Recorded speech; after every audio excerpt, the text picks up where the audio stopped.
commences tonight's satsang with a Sanskrit peace chant. Om Purnamadah Purnamidam Purnat Purnamudachyate Purnasya Purnamadaya Purnamevavashishyate. Om Shanti Shanti Shanti. We begin with Mystic Song by Sri Swami Lalitananda, played and sung by Sri Swami Umananda and Rajneesh. Our song tonight is called All is Full.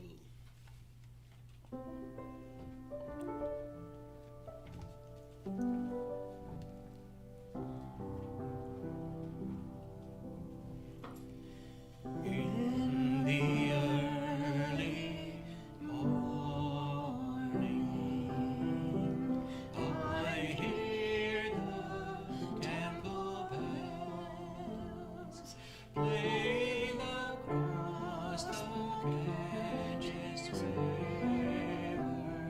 and the notes of music from my Veena drift like white mist over the moving waters.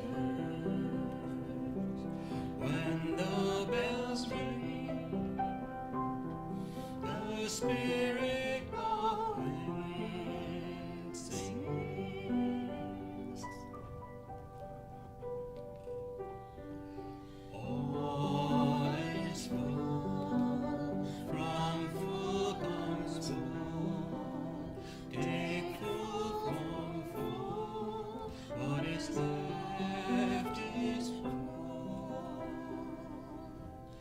All this is divine self. Take the world away. What is left is from all this is the divine self.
We are recording from the ashram of our revered Guru, Pujya Atman Sri Swami Jyotirmayananda in Miami, Florida. Today is August the 11th, 2020, Tuesday evening, and tonight Swamiji will be lecturing on the Yoga Vasistha. This is series 2018, class number 263. And now Pujya Atman Sri Swami Jyotirmayananda. Om Brahmanandam Param Sukhadam Kevalam Jnanamurtim Dvandvatītam Gagana Sadrisham Tattvamasyadi Lakshyam Ekam Nityam Vimalamachalam Sarvadhi Sakshi Bhutam Bhavatītam Trigunarahitam Sadgurum Tam Namami. Om. Adorations to Sadguru, who is Brahman, the giver of supreme bliss, embodiment of pure consciousness, one without a second, vast as the ether, infinite, eternal, beyond the three gunas and their modifications, the supreme preceptor. Yoga Vasistha Nirvana Prakarana Purvardha, section 4 continues.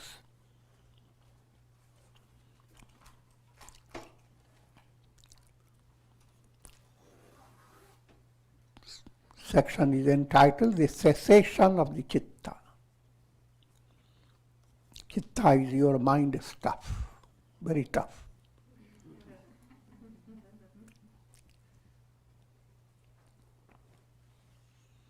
The entire world experience is the play of chitta.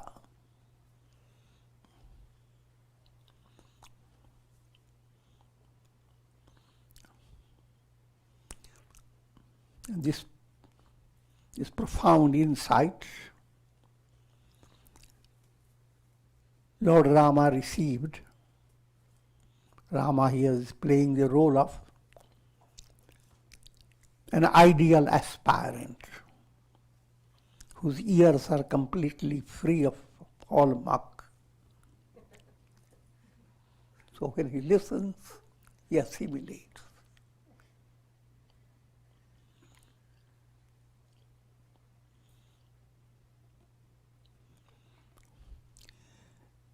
Sage Vasistha continued, O sinless Rama.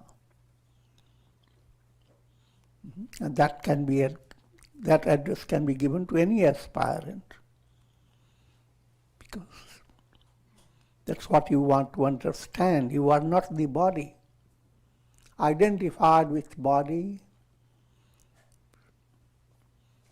identity, you become the source of all troubles, miseries, sins, and all relative experiences that are transient. But the reality in you is Rama, the absolute self.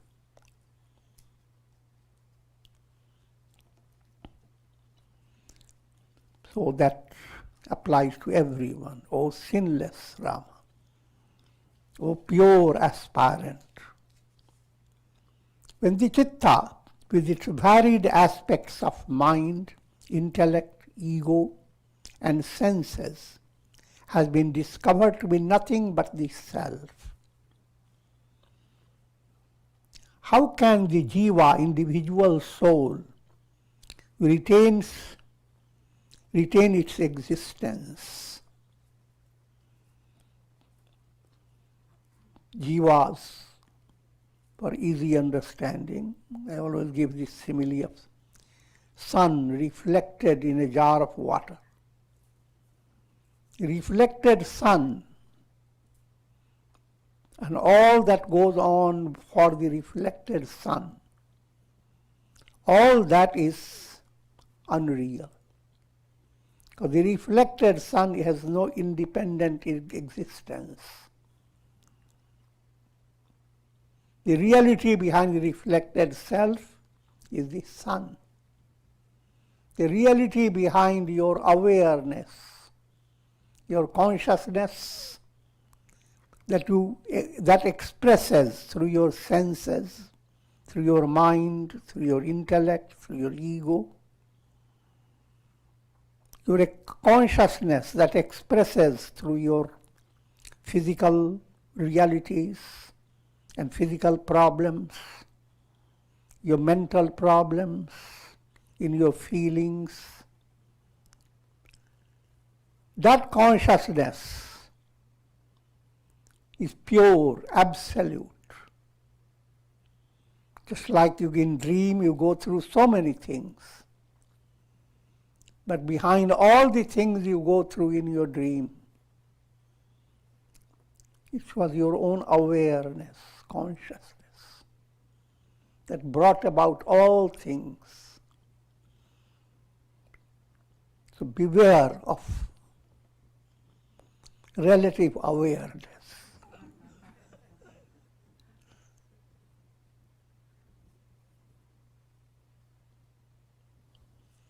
And all the while you went through your dream, you were completely at rest. I'm speaking allegorically.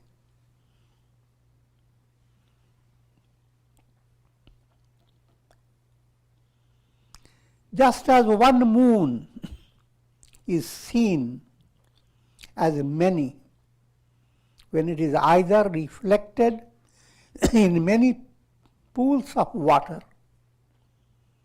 or seen through some defective vision. Simple illustrations. Moon is shining. Moon is one up there. But in different pools of water, you have many moons. And you don't have to use that simile.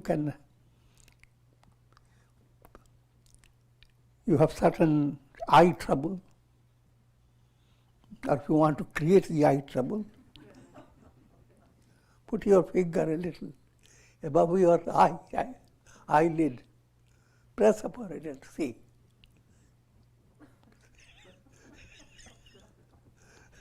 How things appear totally different.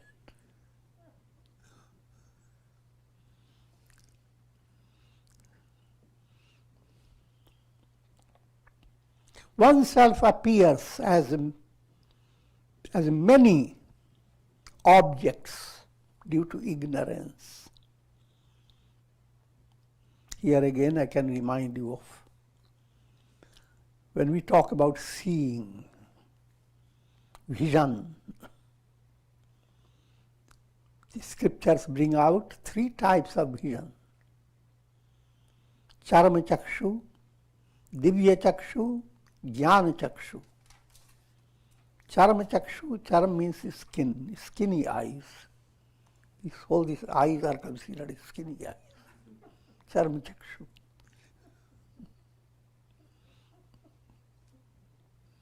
Yeah. And another aspect of charma chakshu, all that you see is only the skin, not going beyond. You see a human being, but through charma chakshu, you don't know the person's deeper quality or feeling or what world the person lives in. All that you see is the person, what he wears, what type of fashion has been adopted, etc., etc. So that's called charma chakshu. The experience of the world based on your charma chakshu. Divya chakshu, when you have gone through sadhana, practice of meditation, and awakened your kundalini to a certain extent, not complete, or have attained certain degree of integration, divya chakshu, suddenly your mind develops that sensitivity to catch glimpses of very advanced heights. It's like you are going into the Himalayan mountains.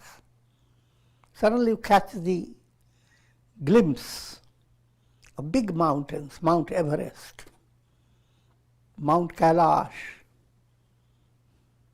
You have not reached there, but you can catch it. And when you do that, there is a big thrill that's called jnana chakshu, the other divya chakshu. Gita gives you illustration of divya chakshu. When Arjuna insisted that he would like to see some divine miracle of divine form, Lord Krishna presented himself in the form of, first he described how all things that are glorious in the world, they are expressions of God. And then he suddenly manifested 1,000 arms, 1,000 heads, 1,000 feet. All that was allegorical, but all the Divya Chakshu brings allegorical glimpse. It's very inspiring. But no matter how great it is, you don't attain enlightenment. It paves the way for it, but you don't attain enlightenment. So that again is a simple understanding. People go to certain temples and get into a certain ecstasy, seeing the image of the deity. Certain big experience develops. And if they are wise, they will continue their sadhana for higher attainment. If they are not wise, they stay with it, that they have had darshan and they have attained the highest. But that's not the highest. So that type of role is played by Divya Chakshu, the divine vision. The ideal that you must attain is called Jnana Chakshu. Jnana Chakshu is enlightened mind experiencing the world.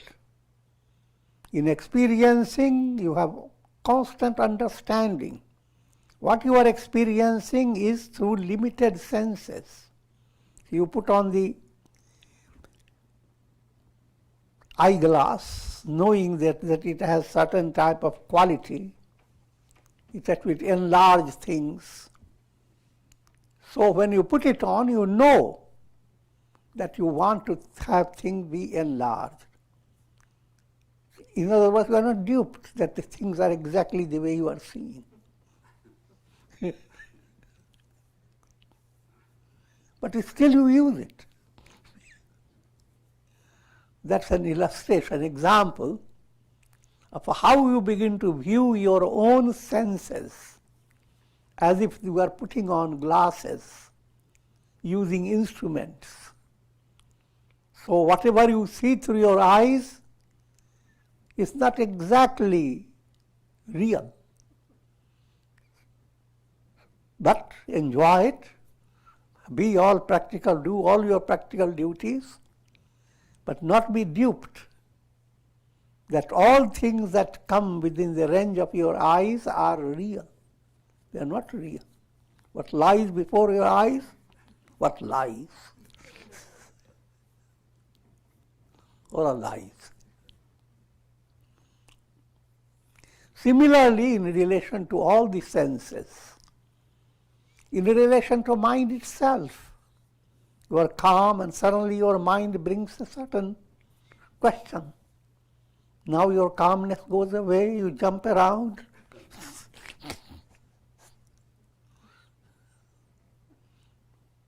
Your intellect, your ego itself plays a role like instrument. Your ego becomes suddenly so agitated that's like having a big headache. You can't handle it when your ego is agitated. So therefore you say, come to me next day. I will have good talk. Today I'm not in my mood. So I'm illustrating all these are instruments. Your chitta is the instrument, things that you have stored in as impressions. But where are you? You are using all the instruments. But the real you is like the real sun. A reflected sun has also its own illumination. It is illuminating the water. It is illuminating the worms in the water. It is playing a kind of show when water gets agitated. But the real illuminer is not the reflected sun, one sun.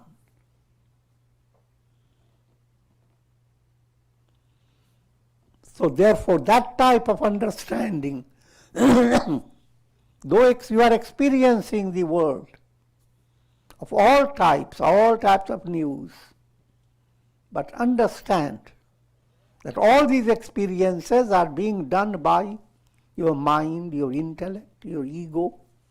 The real you remains completely untouched.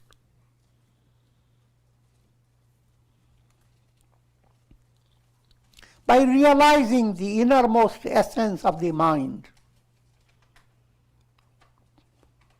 the desires for the objects of the world are dispersed. Now let me first conclude on that 3 visions I had told: Charma Chakshu, Divya Chakshu, and Jnana Chakshu. But in order to have that Jnana Chakshu, where you can see and understand the eyes, ego, and all other instruments, they don't give you the exact reality. The exact reality is when Chitta has gone through a whole transformation. 3 impurities of the Chitta have been removed. When that happens, but how can it happen? Not by Charam Chakshu, not by Divya Chakshu, but by Jnana Chakshu. And in order to attain Jnana Chakshu, you have to go through Guru guidance. That's what even Krishna says in the Gita. Having shown his Virat form, he asks Arjuna, you will realize me by taking recourse to Guru, serving him, listening to his teachings, etc. He doesn't say, now you realize because you have seen my 1,000 heads. No. So that's the difference between Divya Chakshu and Jnana Chakshu. In Jnana Chakshu, it is revelation. Aham Brahmasmi.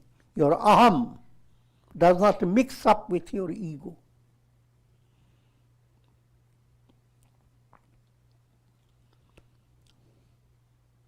By realizing the innermost essence of the mind, the desires for the objects of the world are dispersed.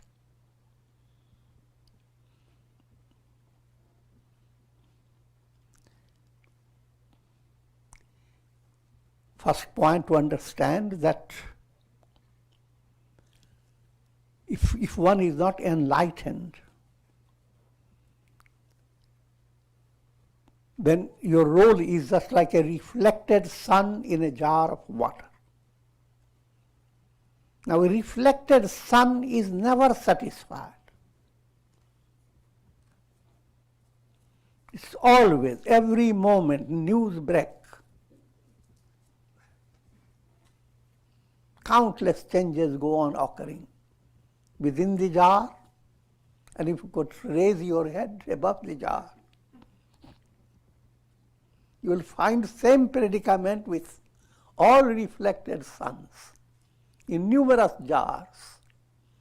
They are all crying, they are all lifting their heads. They are all agitated. They are all looking for more prosperity and so many things they are looking for. Reflected sun, reflected self is constantly a prey to craving, Trishna. And no matter how many changes may occur in the jar, can send the jar and make it golden. Have very purified water in it. No matter how you do, the condition of the reflected sun do change. Looks very wonderful, clear. But it is not self-realization. It is a transient situation. So all your improvement made by your karmas and your self-effort that is conditioned by karma, all that you gain is what I have already explained, just like the gain of a reflected sun. But your project, your real purpose of life is to have the realization, I am the self. And therefore, I am the reality behind all reflected suns.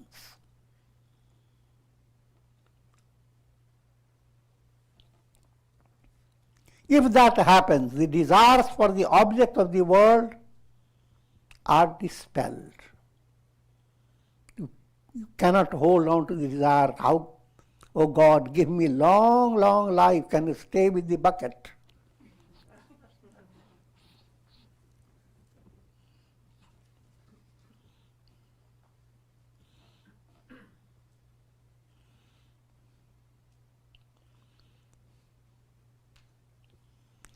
Then the notion that the objects are real is removed, and the veil of ignorance is torn asunder. It's a summarized version of giving you the understanding. The three impurities or three obstacles have to be removed. Mala, vikshepa and avarana. Mala is gross impurity, anger, hate, etc. Vikshepa is your confused subconscious. There's no clarity, all types of impressions have come together. Some are viruses, some are antiviruses. Klishta, aklishta. And all that is possible, all that becomes possible because of the veil of ignorance. So, all the real purpose of life and the real purpose of all religion is to guide the soul to be free of these three: mala, vikshepa and avarana. A little intermission.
Just as with the dispersal of the clouds, the radiant sun reveals itself.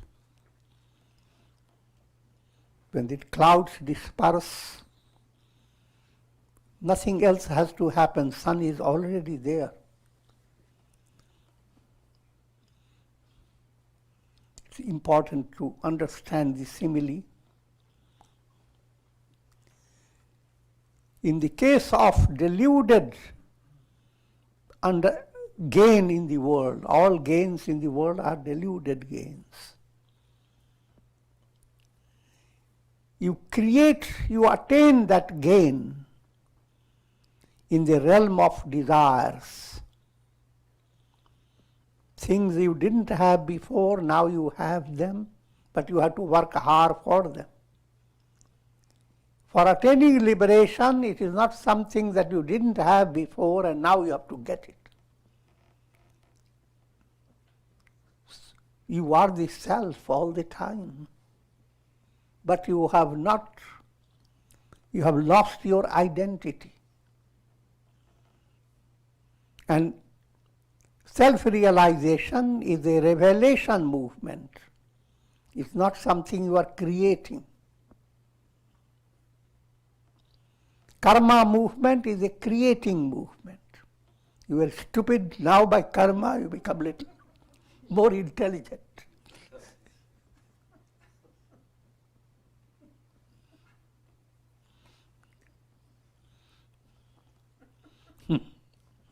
In reality, you are bambhola. You don't need to know all these things. Bambhola is the childlike. Lord Shiva is described bambhola.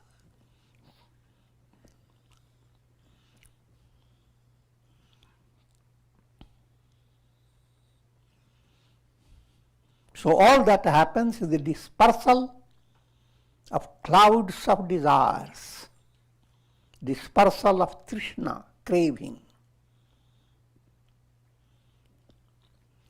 With the breaking of the string of a rosary, the beads are scattered.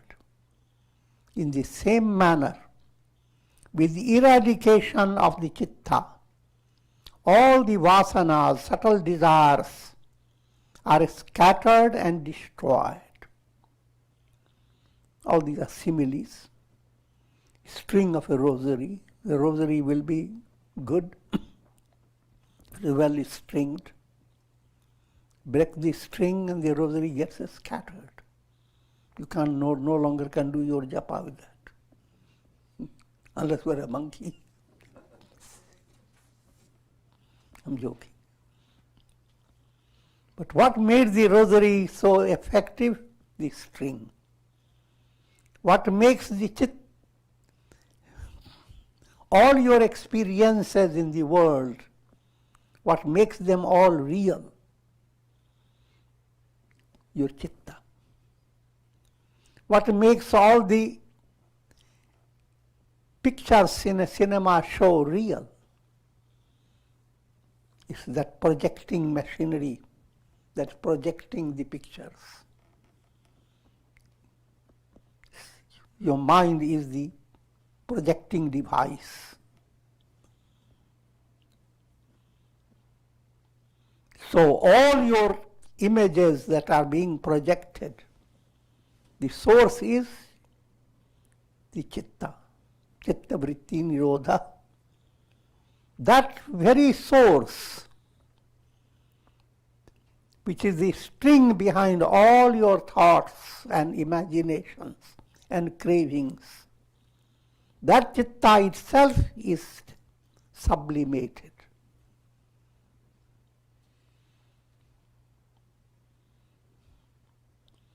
And that's a state of enlightenment. Again, reminding you of that two words, pratyaya bhav and bhav pratyaya. All your experiences in the world and all your story of life, from bondage to release, they are in the realm of vrittis of the chitta. But when you have attained freedom from the cycle of birth and death,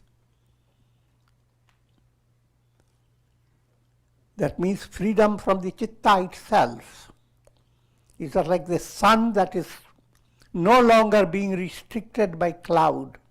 Then that's the state of enlightenment.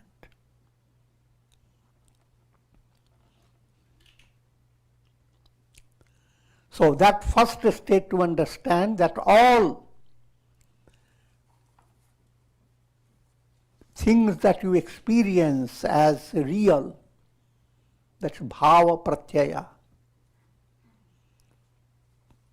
All your experiences are based on projection. Projection-based reality, that's what bhava pratyaya. Pratyaya bhava, projection negated reality. The whole cinema show is over. Then what is there, what is real? The screen. And that screen is pure consciousness, absolute self.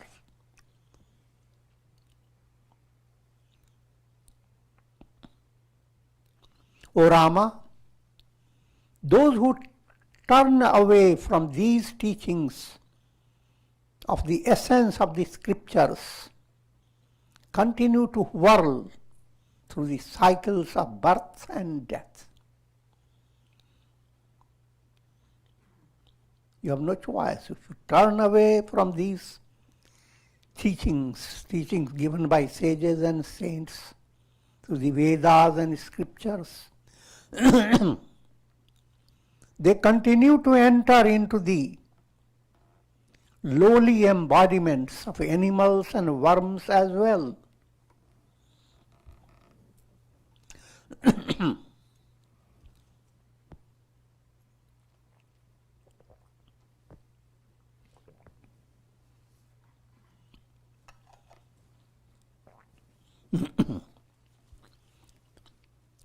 First, you can take this statement literally.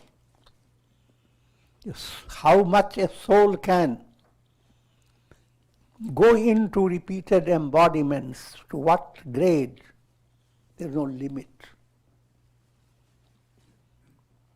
A soul can be a very prosperous king, dictator, a giant personality. In the next birth, he may come as an animal. This is not a study of evolution of the animals, how they evolved from. Evolution is a study of buildings. Your bodies are buildings. All types of buildings. When you study the building historically, then you go through evolution, how this type of building evolved out of the early state of building. So there is some buildings are there in a city that has followed past. They belong to 600 AD.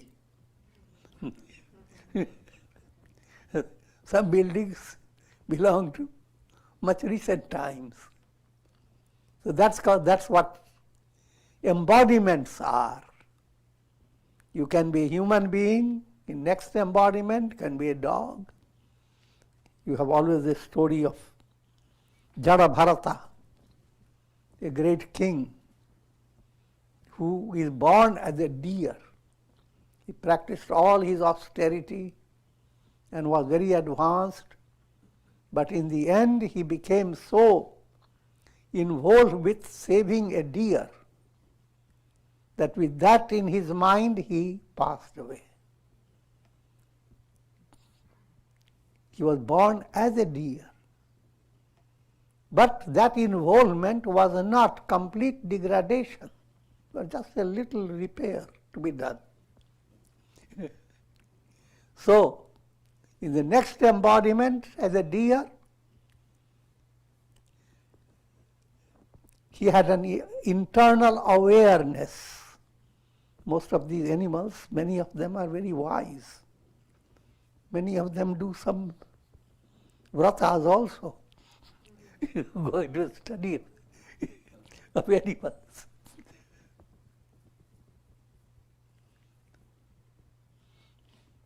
Human beings have been awed by animals. So many asanas are named after animals. So, and all gods and their movements are based on the vehicles which are animal vehicles, birds, donkeys, bulls, horses, and so many things.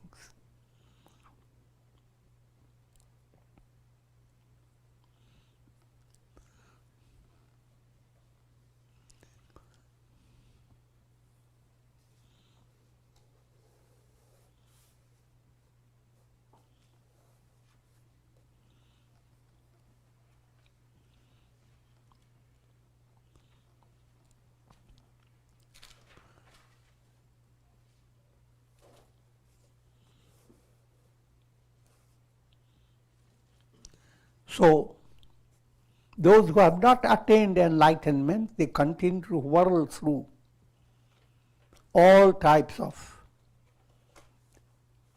and they can go into lowly embodiments.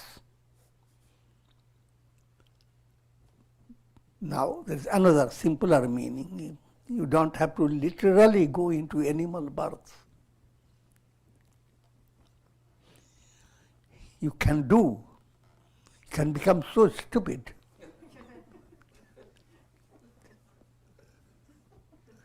In the folk language, it will be called ullu kabat, child of an owl, child of a donkey,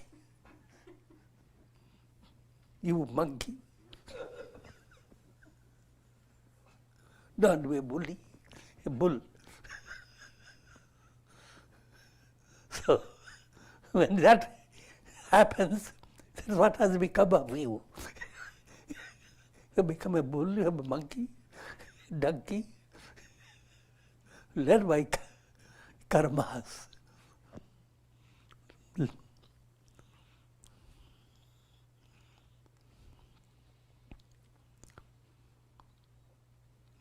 Just as lotuses in a lake,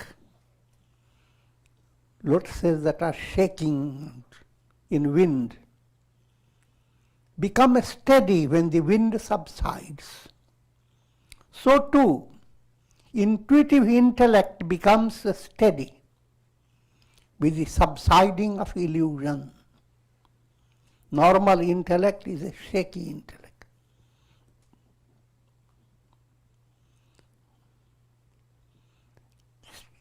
Mystic, intuitional intellect, just like the lotus that has been constantly shaking, and now the lotus becomes just unshaken.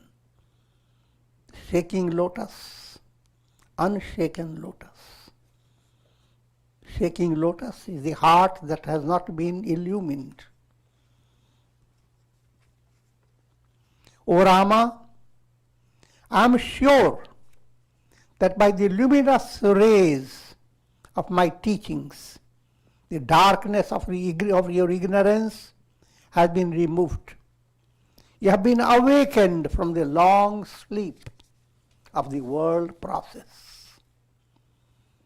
And scriptures constantly repeat this point. The world process is called Dirgha Sapana. Long sleep, or call it long dream.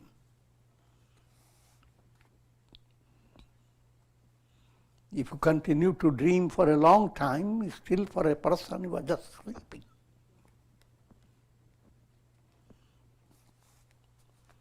The message is wake up. Wake up from this long dream. The words of spiritual preceptor work wonders in the lives of even ordinary people.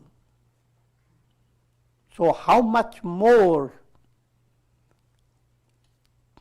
they ought to work for you who possess a mind that is magnanimous and free from egoistic limitations. Vasistha is inspiring Rama. Actually, he is describing the exact situation of Rama. Rama is highly advanced, and therefore the Guru is very happy that how much you have received from my teachings. But also explaining that even those people, even when a Guru may be giving the highest lessons that can make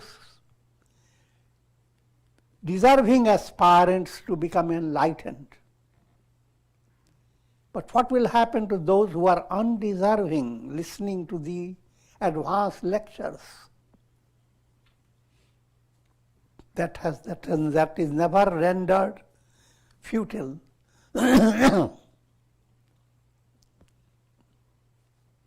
Such is the miraculous nature of spiritual teaching. Spiritual teaching is not intellectual teaching.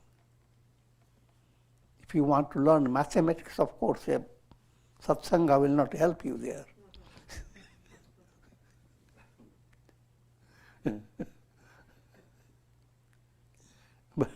But satsanga is helping you in gaining a deeper wisdom, which mathematics itself will not match up with.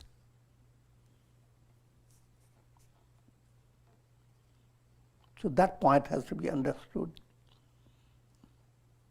What limited mind considers great attainment, wisdom, big titles, the illumined mind has that, is totally different.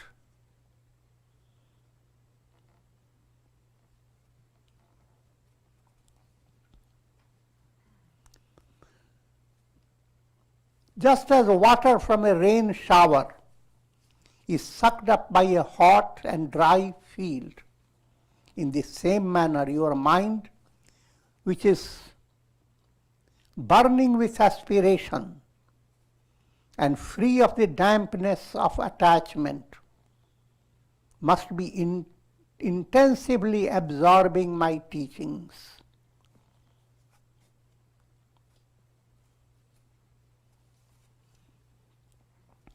Two characteristics of a deserving mind: burning aspiration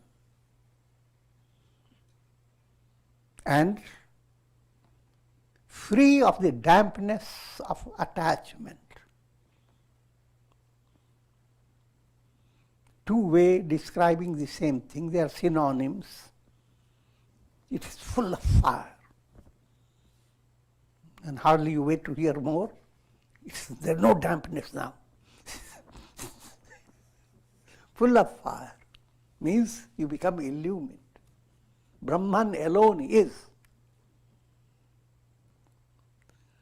Dampness gone. The world is not there. All this is Brahman.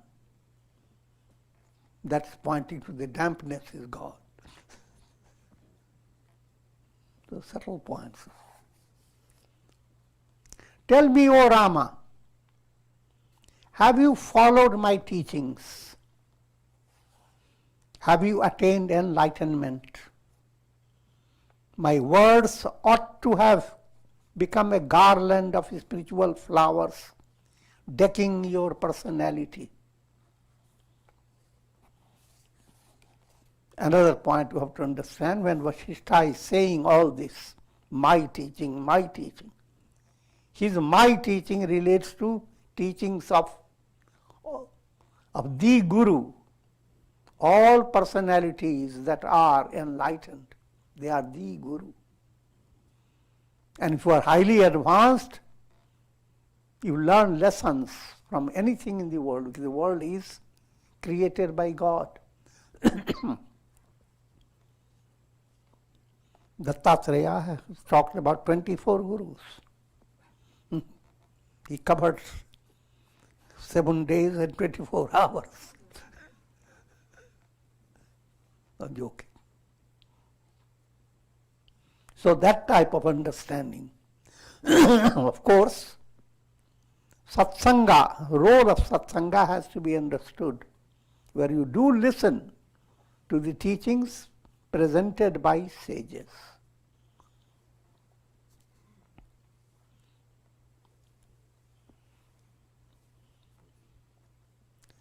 Section 5. Sri Rama speaks of his experience. Now Rama opens his heart. Sri Rama said, O sage, by the force of your luminous wisdom, I have discovered the self.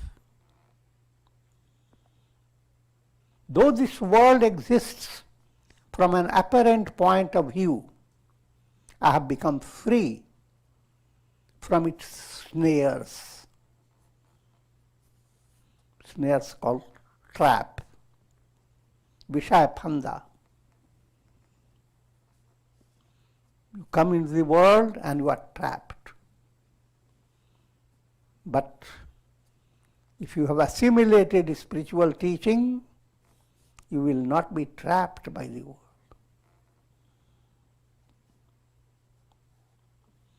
The world doesn't have any power. All the clouds have no power to affect the sun. From the point of view of the people on the earth, yes, every little cloud can obstruct your view. But your view is obstructed. That doesn't mean that the truth has been affected. Truth remains the same. My restless heart is now rid of its feverish grief. That's the brief result of spiritual enlightenment. All your grief is gone.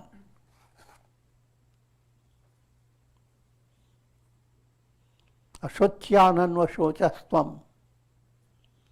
All that you grieve about, all things that you are grieving for, they are not worth grieving for. That's what the Gita says, Satyananva Shochastvam. That's in the beginning stage of the teaching, and in the end stage, Krishna adds, Ma Shucha. O Arjuna, you have been all that you have been thinking about the world and concerned about the world. They are not worth. Because your grief will make no change. Do your duty, that's the message. But if you sit down and grieve, whom are you helping? Yourself, people around. Because grief is not finding a solution.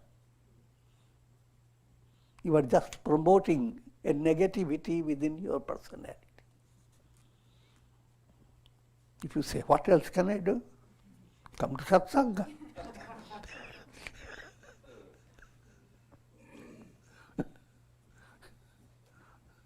Use your intellect to utilize the time in such a way. Do your duties. Be involved with integral movement so that you give very brief period for your grief. And that's the treatment for the grief. The more time you give to it, more strength it gathers. Minimum time you give to it, then it is treatable.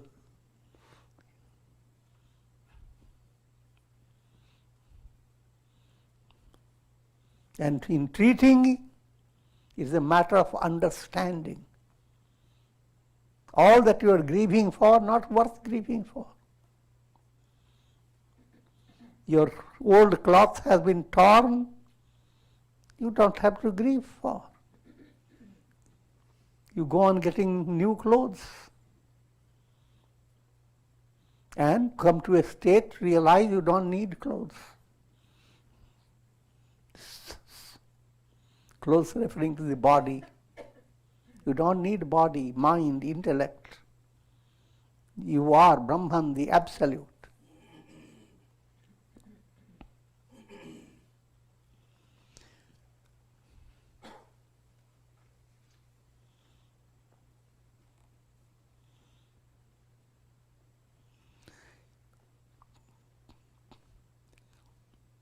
When you are in a state of ignorance, you are in Shokvatika. The whole earth provides a kind of a big orchard or a big jungle of grief. When you listen to the scriptures, you are in Ashokavatika, sorrowless.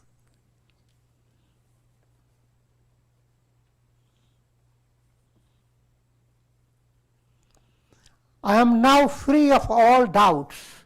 The mirage of desires has disappeared. I am no longer associated with objects, no longer tainted by subtle desires.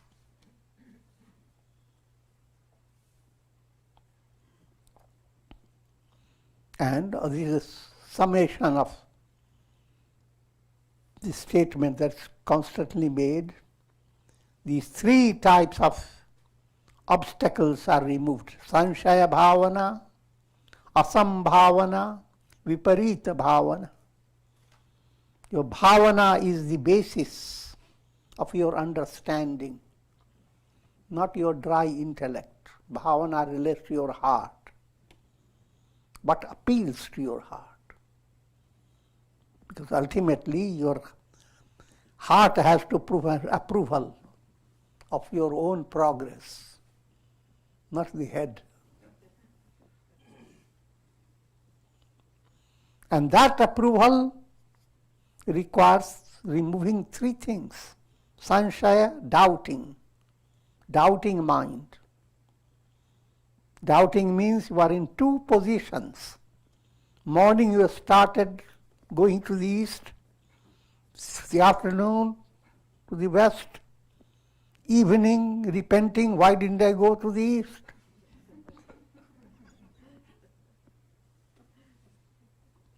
Next day following the same. I'm making it simple.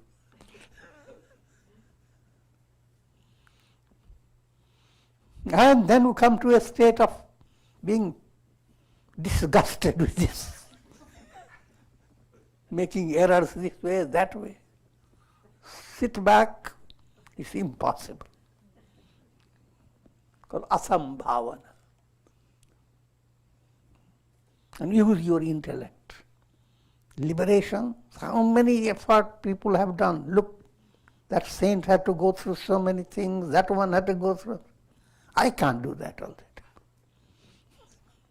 And if at all, it will be some other birth, not.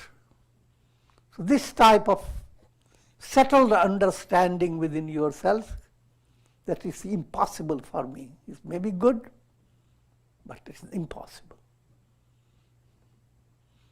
That's another obstacle. Because your own judgment does not determine the real advancement you are making. If you are doing sadhana, you yourself are not the judge. Therefore need always a guidance. Even in ordinary artistic studies, if you are learning music, you are not the judge to pass, to give yourself a big grade.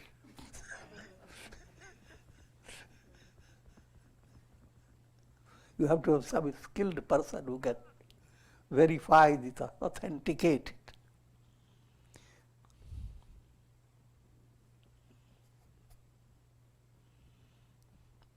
And viparita bhavana, that's a tricky. That's confusion between bhava pratyaya and pratyaya bhava.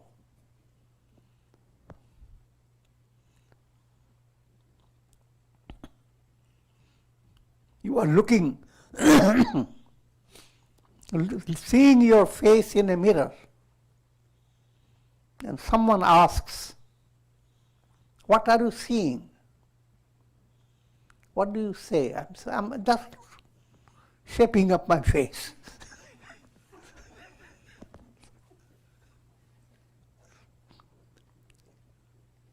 But it is a pure lie. Your eyes are set on the mirror. But it is the mirror that goes completely out of your sight, though you are constantly facing the mirror. Consciousness within you is your mirror. That never goes away. All you are experiencing is the mirror of consciousness. Your good times, bad times, adversity, prosperity, birth, death, all you are experiencing are reflections in the mirror.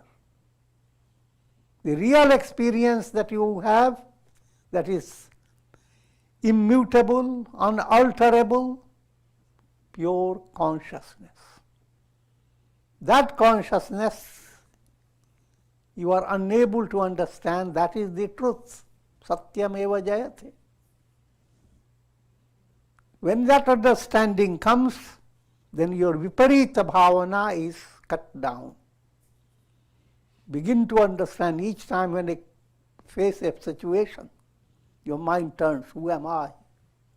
Who is handling all this? Of course, extending it, you get into your personality, karma, bhakti, jnana. Like Hanuman said, Deha buddhyatu dasoham. I'm a slave of God. First state, you are an instrument. Second state, you are a ray of God. As a soul, you can shine with the illumination that belongs to God. How much? There is no limit. And essentially, you are the God.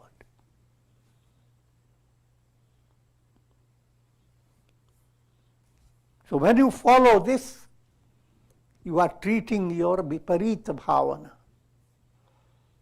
You end up attaining enlightenment. All the three gets removed.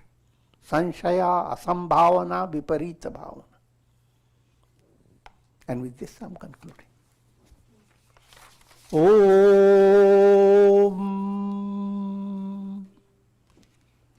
Ram Ram Ram Ram Ram Ram Ram Om Om Namah Shivaya Om Namah Shivaya Om Namah Shivaya Om.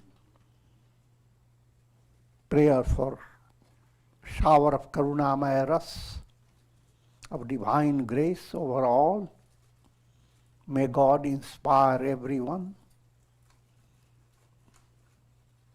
to attain enlightenment.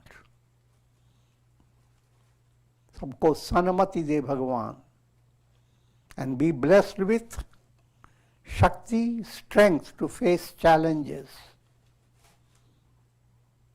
Bhakti, devotion to God, that makes everything that you do, even difficult challenges you face, it becomes saras.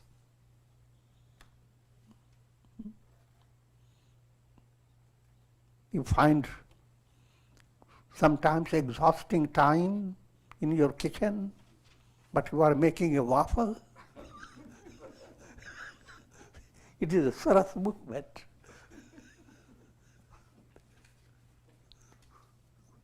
You don't complain. And finally, mukti, Shakti, Bhakti, Mukti. Om Trayambakam Yajamahe Sugandhim Pushti Vardhanam Urvarukmiva Bandhanan Mrityor Mukshiyama Mritat. Om Sarve Bhavantu Sukhina Sarve Santu Niramaya Sarve Bhadrani Pashyantu Ma Kashchid Dukh Bhag Bhavet. Om Shanti Shanti Shanti.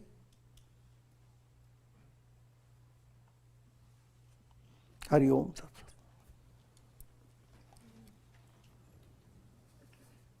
Sat. Would anyone like to ask a question tonight? Yes.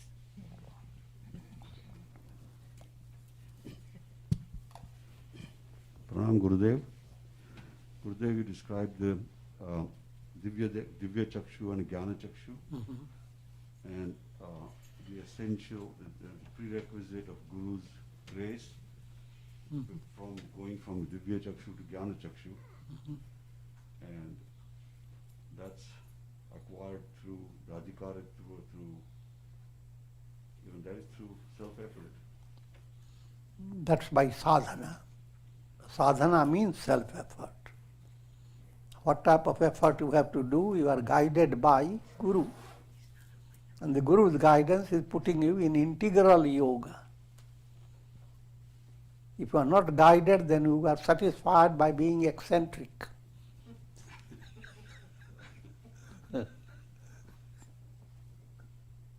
But if you are guided well, become multicentric.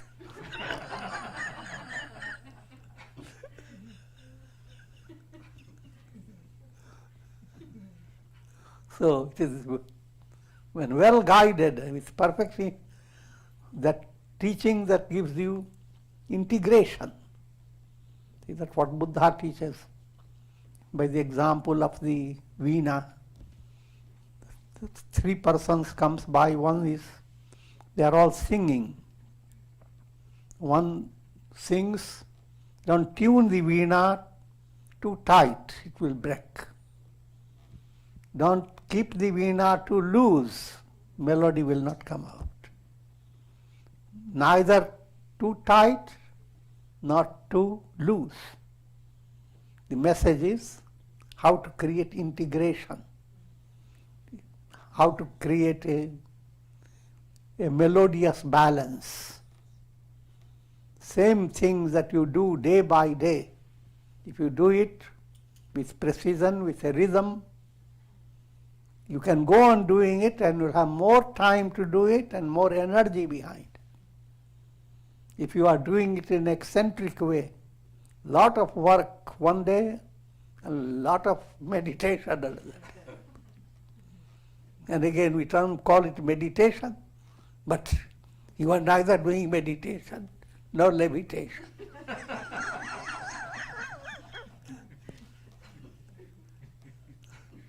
You are simply stuck with stagnation.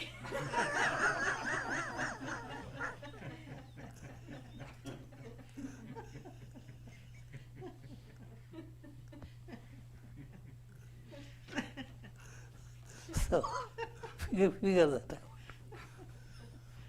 Gurudev, the grace, does one have to have close proximity of the Guru, or can the grace work remotely?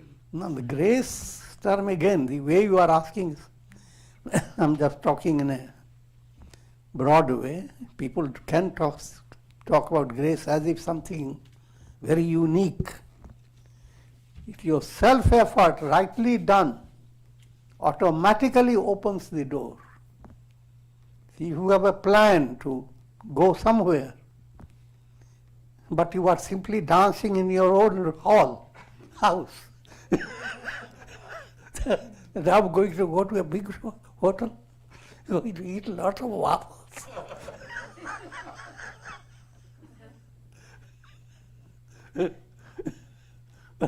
But to come cool down a little, then you realize this dancing will not help you too much. You have to go to the project. You open the door. Now immediately grace comes in. The big light is there, breeze is there, road is showing where to go.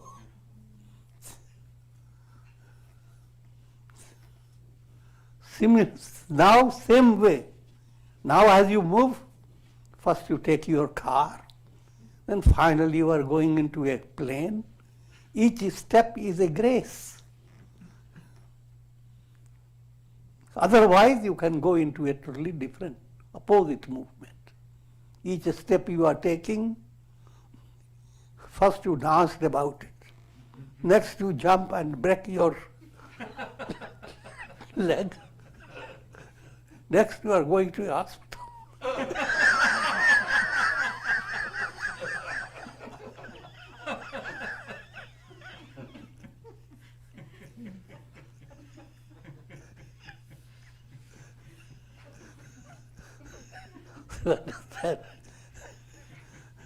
What gives you grace?